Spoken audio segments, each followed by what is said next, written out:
ઓંગડ તાલુકાના પાદર ગામના જોશી પ્રવીણભાઈ લક્ષ્મીરભાઈના ઘરે શ્રાવણ મહિનાના ધાર્મિક શુભ દિવસોમાં જય શ્રી હરસિદ્ધિ માતાજીના હવન હોમ કરવામાં આવ્યો હતો અને શ્રી જોશી પ્રવીણભાઈ પાદર મુકામે હરસિદ્ધિ માતાજીની કૃપા અને આશીર્વાદ પ્રાપ્ત થાય તે હેતુથી ધાર્મિક ભાવના સાથે હવનનું આયોજન કરવામાં આવ્યું।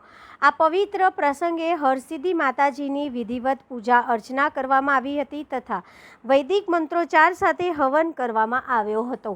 હવનમાં પરિવારજનો, સગા સંબંધીઓ, મિત્રો તથા ગ્રામજનો, નામી અનામી મોટી સંખ્યામાં લોકો ઉપસ્થિત રહ્યા હતા અને માતાજીના દર્શન કરી આશીર્વાદ મેળવ્યા હતા। હવન પૂર્ણ થયા બાદ ઉપસ્થિત સૌ માટે પ્રસાદી રૂપે જમણવારનું આયોજન કરવામાં આવ્યું હતું। સૌએ સાથે મળીને પ્રસાદી ગ્રહણ કરી માતાજીના આશીર્વાદ મેળવ્યા હતા। સમગ્ર પ્રસંગમાં ઉપસ્થિત રહેલા તમામ સગાવાલા, સંબંધીઓ, મિત્રો અને પ્રાંજનો તથા સહયોગીઓનો હૃદયપૂર્વક આભાર વ્યક્ત કરવામાં આવ્યો હતો। અહેવાલ શ્રી ઓમપુરી ગોસ્વામી, ઉત્તર ગુજરાત, બનાસકાંઠા, વાવ, થરાદ।